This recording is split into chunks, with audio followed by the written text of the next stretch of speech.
GeM TV நேயர்களுக்கு வணக்கம். இப்போது நாம் பார்க்க போவது மாயன் படத்தின் திரை விமர்சனம். மாயன் படத்தில் வினோத்குமார், ஆடுகளம் நரேன், பிந்து மாதவி, ஜான் விஜய், ரஞ்சனி நாச்சியார் மற்றும் பலர் நடித்திருக்கிறார்கள்.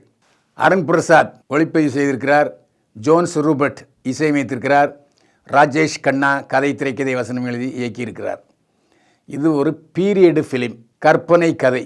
நம்புபவர்கள் நம்பலாம், நம்பாதவங்க ஜாலியாக படத்தை பார்த்து வரலாம். ஆடுகளம் நரேன், அவருடைய மகள் பிந்து மாதவி. பிந்து மாதவி நடத்தும் கார்ப்பரேட் கம்பெனியில் வேலை செய்கிறாரு வினோத்குமார். திடீரென்று கனவில் ஒரு மாய சக்தி வருகிறது. 10 நாளில் உலகம் அழிய போகுது, நீ என்னென்ன எப்படி வாழ வேண்டும், எதை நினைக்க வேண்டும், எதையை செய்ய வேண்டும் நினைக்கிறாயோ அது புறம் செஞ்சு முடிச்சிரு என்று சொல்லுகிறது. அதற்கப்புறம் வினோத்குமார் வாழ்க்கையிலே பல திருப்பங்கள், த்ரில்கள் ஏற்படுகிறது.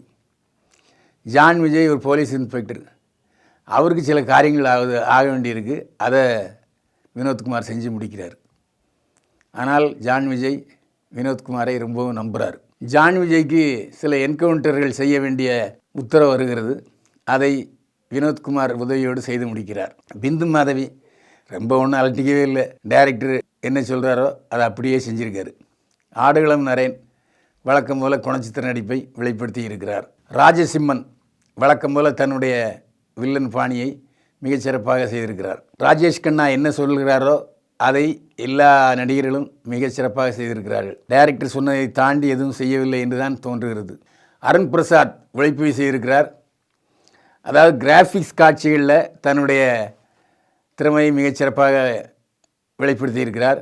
அதாவது கிராஃபிக்ஸ் காட்சிகள் எந்த அளவுக்கு இந்த படத்தில் சிறப்பாக இருக்குன்னு சொன்னால் நம்முடைய மனதை கவருகிற அளவுக்கு இருக்கிறது. ஜோ ரூபர்ட் இசையமைத்திருக்கிறார். பல இடங்களில் கங்குவா படம் மாதிரி ஒரே காட்டு கத்தலாக இருக்குது. அதை கொஞ்சம் குறைத்திருந்தால் இன்னும் கொஞ்சம் படம் சிறப்பாக இருந்திருக்கும். ராஜேஷ் கண்ணா இப்படி ஒரு கற்பனை கதையை எழுத தோன்றியது எப்படி என்று நமக்கு தெரியவில்லை. இதில் பழைய பஞ்சாங்க கதைகள்லாம் இருக்கான். அதாவது மாயன்கள் என்பவர்கள் கால பைரவனின் பிள்ளை என்று சொல்கிறார்கள். ஆக்கலும் மாயர்களே, அழித்தலும் மாயர்களே என்று சொல்கிறார்கள். இது நம்புறதா நம்பலையான்னு நமக்கு தெரியாது. கதையில் சொல்கிறாங்க. இந்த உருட்டா புரட்டா என்பது நீங்கள் தான் முடிச்சு செய்து கொள்ள வேண்டும். சினிமாவை பார்த்துட்டு போவோம்யா, எதுக்கு லாஜிக்லாம் பார்க்கணும். மாயன் ஒரு கலகலப்பாக ஒரு ஜாலியாக படம் பார்க்கணுன்னா மாயன் படத்தை பாருங்கள், பரவசப்படுத்தும். மாயன் படத்துக்கு பைல்வான் பார்வையில் 100க்கு 40 மெய்ப்பெண்கள். மீண்டும் சந்திப்போம். வாழ்க வளமுடன்.